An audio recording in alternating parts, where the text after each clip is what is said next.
Ladies and gentlemen, to QI, where this week we're looking at ladies and gentlemen, and we have a pair of each. A decorous Cathy Lett, a descan gay Sue Perkins, a dashing Ross Noble, and a adorable Alan Davies.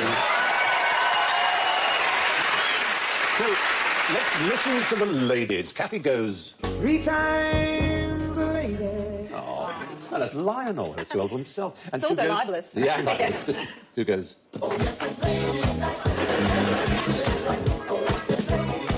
And lo, the gentleman. Ross goes... I'm a man. I spell M-A-N.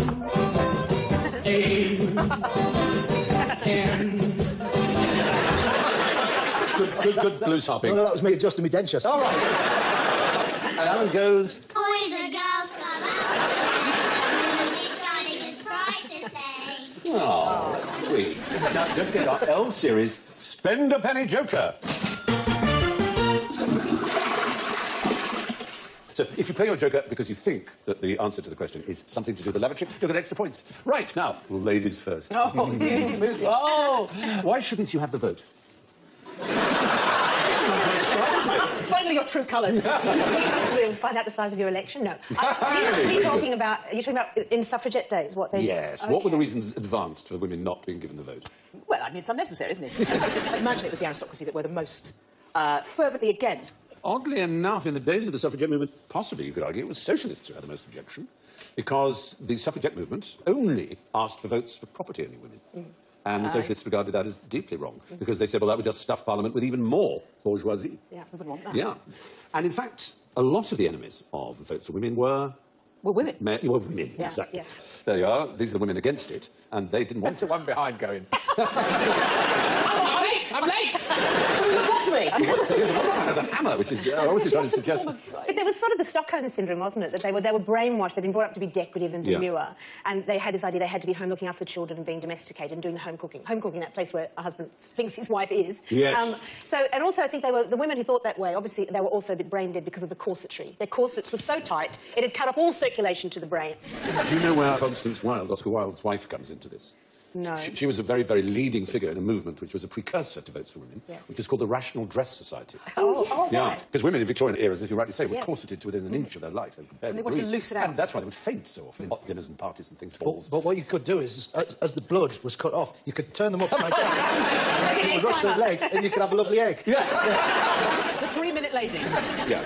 And Constance Lloyd, then, wild as she was, very intelligent, splendid woman, she was one of the first to say, well, we should wear rational dress, you know, straight, loose clothing that doesn't constrict us. And that kind of was symbolic of the wider constriction that existed in society in terms of what they're allowed to do. And it was a self-fulfilling prophecy, because women were not in engineering, were not in politics, were not in anything involving the colonial system. Therefore, it was said, well, but they know nothing about politics, they know nothing about... Therefore, they shouldn't vote. But it's because there should have been something, when she sort of, you know, brought this up as a thing, rational dress, she should have gone, but in the future, leggings must be approached with caution. Because there's certain people who I think, if you're not fighting crime, no thanks to the Spanish. Oh, look at Spanx. Spanx are back like corsets, aren't they? Spanx are lifesavers. They just move it around. It's basically anatomy roulette. It's like, put them on, who knows where it'll end up? What is this? They're these tight pants that some women wear to hold all their little bits of flesh in. But, I mean, honestly, they're contraceptive, because once you get them on, you can never get them off again. But the best thing about Spanx is if you go to a wedding, and at the start of the night, there's these loads of women just looking amazing, and they get a few drinks in them, have a bit of a dance, and then just boobs start appearing. Have you got leg boobs? I didn't know you could have leg boobs. It does move the just, whoop, there's one, and then you... I've got a side boob, and then push that, and boom, right there. So what is this? This is like a body tube. Yeah. Yes. Yeah. Wow. So, anyway, just to sort of sum up what's happening here... Are you referring to what's happening in my Spanx right now? The pro-suffrage movement was divided against itself. There was the suffragists who followed the Liberal Party, and then there were the suffragettes, as you can see there, Mrs Pankhurst being the most famous, and they believed in smashing windows, chaining themselves to railings, and in the worst possible case, Emily Davidson, we don't know whether that was deliberate or not, throwing herself in front of the King's horse and dying. It looked pretty deliberate. I don't suppose she well, I don't think she intended to die. I think she intended to stop the horse. The saddest thing, at the British Library, they've got her purse, and in her purse is a return ticket. Was she just being female and thinking, oh, it's cheaper to get the return? I don't think this is true, but pre-suffrage, would women have been seen as sort of goods and chattels? So if they did something wrong, would the husband be liable? What a fabulously good idea. No, they Speaking just of criminal they stock, just be you know. burned, wouldn't they? Well, burned, that's going a long way It would be back. burnt or ducked. That's Or going a tried very, as very a long witch way or back. something like that. But actually, Stephen, I don't think that it's amazing women got the vote. It's amazing they actually went out to protest because women weren't supposed to go out without a chaperone. If you did, you were seen as a prostitute. We had a couple of slappers just being you right. I suppose the most amazing thing is those women who existed before the vote who managed to achieve things. I mean, the trouble is you could name them almost on the fingers of a pair of hands. Is the women who managed to break through what was not a glass ceiling, but basically a rock ceiling. Yeah. And they had crazy ideas. See, there was one professor who said that women shouldn't be educated and shouldn't vote because it would mean their brains would grow, and if their brains grew, their vote for wombs Nigel would shrink. Farage. They wouldn't be able to give and birth. he based that evidence on the fact that women who were educated didn't have children, you know, Yeah. mainly because we were smart enough to know that, you know, our careers would end. He clearly didn't foresee the Katie Price scenario then. Who said this? Nothing would induce me to vote for giving women the franchise. Said in 1905 as a I bet it's Churchill. a woman. election ballot. Who? Churchill. Is the right answer. Yeah, that was also. Yeah, he did say that. He was not, let's face it, the most liberal and progressive man when it came to empire and things like that. Marvellous as he was in what? So we will fight on the beaches was originally something he said about women. He just fight on the modified women. pitches. Fight on the pitches. Well, we seem to cover that very well. The fact is, strange as it seems to us today, many women were against votes for women. Now, I've got some little toys for you to play with. What would you use them for? Oh, hello. You can have a blue one. Well, Hello? It's a love thing. Ah, you press the button. That's a very good start. the world's worst rape alarm. With the very microphone that sounds like a million voles having a heart attack. Now you can hold them away from the mics because you're sending the audience mad. I can't turn it off! It's a tiny stadium audience in a box. You just go, good It seems to be evening, white noise. Wembley. This is what it's trying to do. Oh, go on. Oh, that's better. Flash on the toilet. Yeah. Why? Why? To replicate the sound of a flashing toilet wherever you go. More to the point, why has Stephen got an app on his phone? Because there's nothing I wouldn't do to make things clear for you because of my love for you all. Is it to make people urinate after an operation or something? Yes, it's not exactly to make people urinate. It's designed by the Japanese, for the Japanese. Oh, to cover the sound of yourself in the toilet, you put it on. Yes, I bet Yeah. that's it. You could have played your spender pennies here. Oh, I could have done. It's to cover the noise of peeing, because Japanese are traditionally rather pee-shy, and it's called a sound princess. That's marvellous. They're actually built into some lavatories in Japan, but these are the ones, if you don't have a built-in one. This clever little keychain gadget from Japan solves a real problem for those that are shy, namely the embarrassing sounds of our noises as we go to the bathroom. Push the button and 25 seconds of continuous sounds of a running, refilling toilet permeate the room in a natural, unobtrusive way, masking the sounds you make. I'm just going to finish and then you hear... Should they do another one for sort of number two? It's the sound of sort of an avalanche or something. You'd think so. Press it again! Press it again! Push the button again for another 25 seconds of bliss. I've dropped it! You mean the cubicles, didn't you? I thought you had to hang it off your downstairs. No! And then you stood at the urinal, just waiting. The No. fella next to you hears, why is there cheering coming from the... We will rock you! Imagine that, whacking off your plums.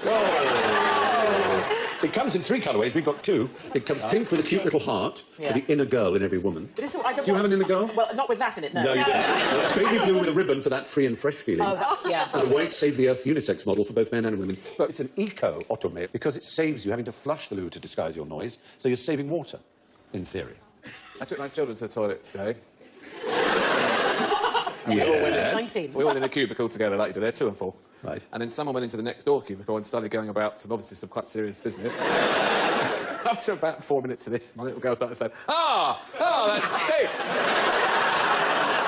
Oh, it's terrible. It's really smelly in here. Oh, that's awful. And I could hear the person in the next cubicle laughing. Yeah, the O2 centre on the Finchley Road. Oh, no. Oh, no. It was me. I'm not the very one. There's only one other thing that's vaguely connected to this, and that's the architect, Sir Edmund Beckett, the first Baron Grimthorpe. And he was considered the best locksmith of the century. And he hated it when people didn't pull the flush in his lavatory.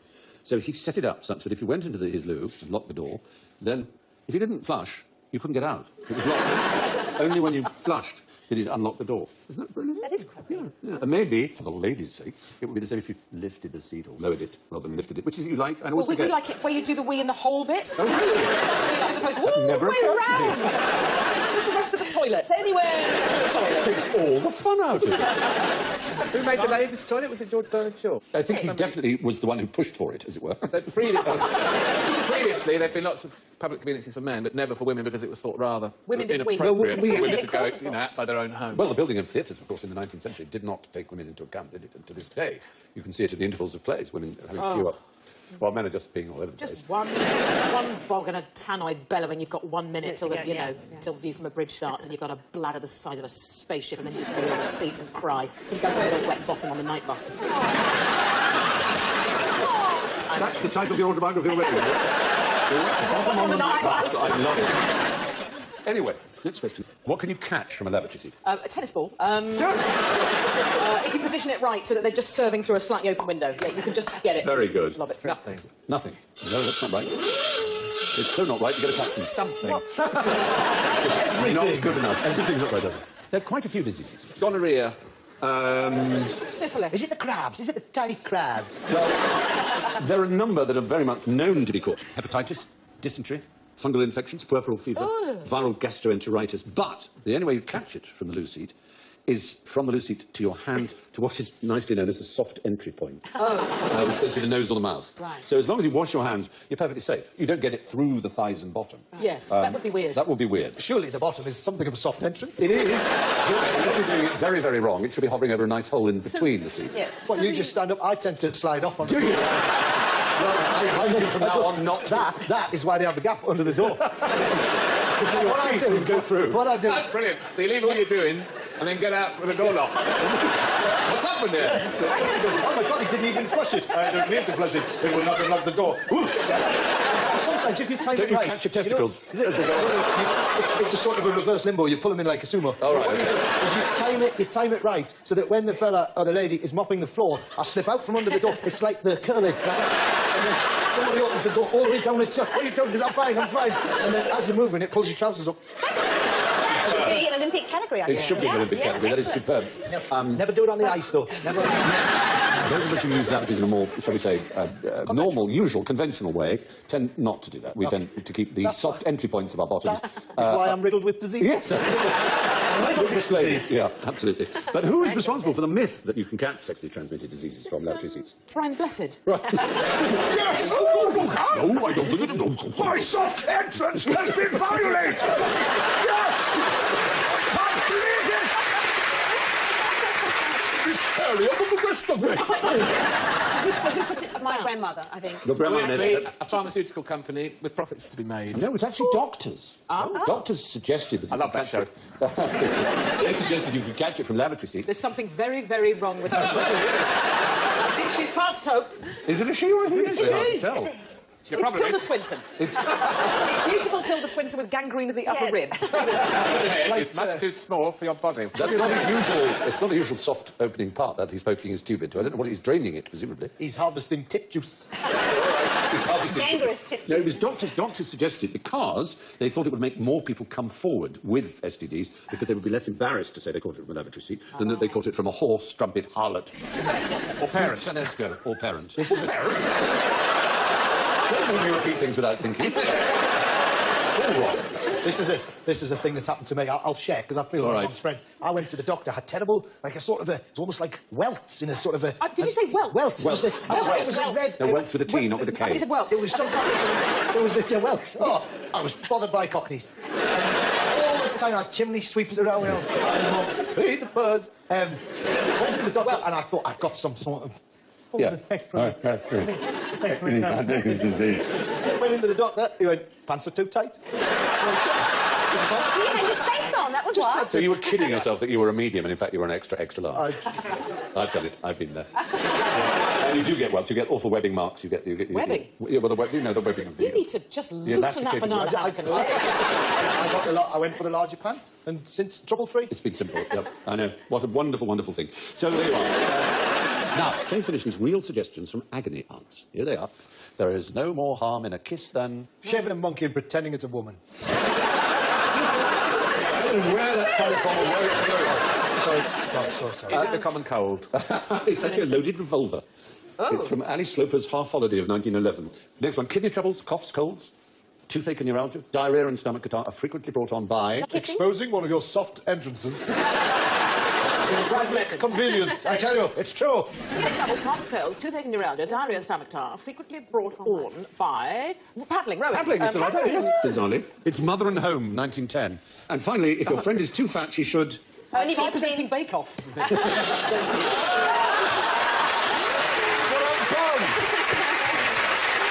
Well. I would say live in glass houses. This is a very strange 1928 cure for obesity, which is she should try doing rolling exercises on the floor. For the amusement of the family. They're all collected in a book. Never Kiss a Man in a Canoe. Words of Wisdom from the Golden Age of Agony Aunts by Tanith Carey. We've collected them all for your pleasure and enjoyment. Now, ladies should be covering your ears because you're very sensitive, I know. Can you name an Anglo-Saxon swear word? I would say...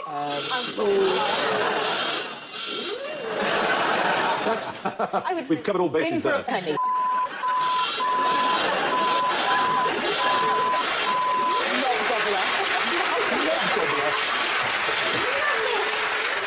Gobbler is Anglo-Saxon. It's also a delightful wading bird. The amount of times Bill Oddie's gone after a knob gobbler. He does spend a lot of time on Hampstead Heath, it's certainly true, that's where he comes from. Ooh, look at the plumage on that knob gobbler. This isn't rude. It's a, No, type, not of, really. it's a type of bird. You know, who wouldn't want to stroke a knob gobbler? But no, you see, the fact is, we have no knowledge whatsoever of Anglo-Saxon swearing because the only Saxons we know of are those who wrote. And those who wrote were in holy orders and tended not to swear. We must But have we been have no swear evidence words. for them. But we do know that Vikings swore, because we actually know there's a particular word, and this is rasragar. It's such an appalling word that if one Viking called another Viking rasragar, the Viking who was called it would be entitled to kill the man who called him that. And indeed, if he didn't try and kill him, he would be expelled from the community, and indeed be proved to be a rasragar. I've been told what rasragar means, but I just cannot tell you. Is it? I just can't. Is it rasragar? Rasragar. Is it to do with colouring?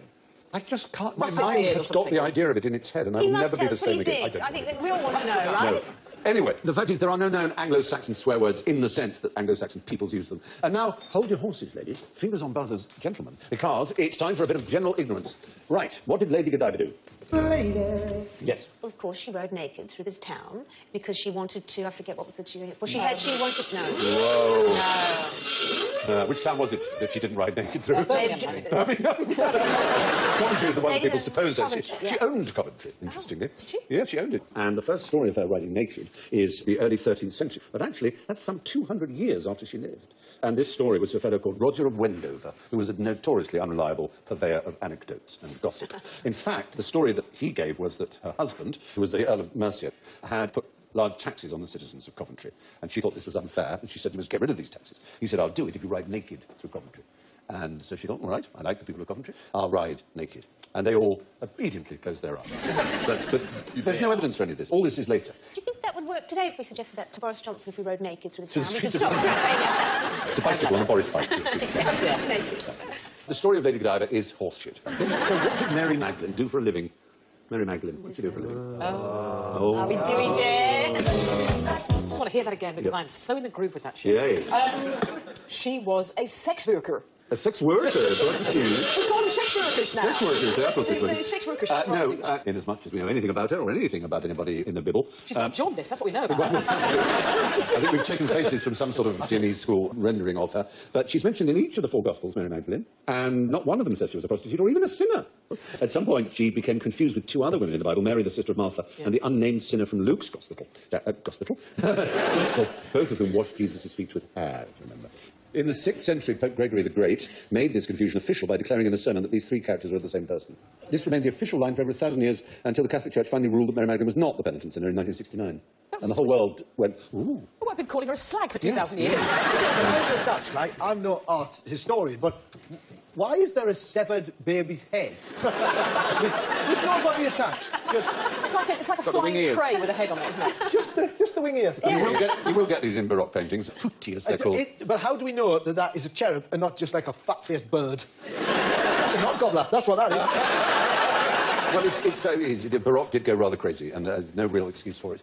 It's overdone, to say the least. But the one thing that we know about Mary Magdalene is that she wasn't a prostitute. What happens 9 months after a blackout? Many, many babies. No. You've been doing so well. Is it the power company finally give you the cheque for a refund? Yes, you finally get your refund. No, there is no evidence, although it is a commonly held belief, absolutely no evidence whatsoever from demographers and other such people that this is true. There was a famous 1965 blackout in New York, and everybody said 9 months later, including the New York Times, that there was a sharp increase of births. But they then, after it was proved to be inaccurate, issued an acknowledgement that they had made a mistake. I mean, lights do go out every night. I mean, it's not like we're permanently Precisely. sort of spotlights. No. So it's such a rare thing. God, the lights are fine off. We can have sex. Oh, telly's not working. Go on, then. I always go to the main fuse box. Sorry, love. Yeah. Clever. I like he's gone. That's your forte. Clever. No, there is no evidence that people have more sex during a power cut. So, not with a boom, but a whimper. We come to the scores. Oh, my good night. Well, we're going to start in last place, and I'm sorry to say, because of her filthy mouth, in last place with -48, it's Sue Perkins. And hardly less Anglo-Saxon with -28, it's Cathy Ladd.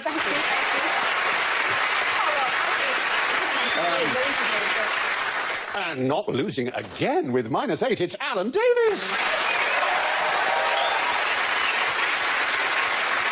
Second place, you must be very proud. It only means there's one winner. With +2, Ross Noble.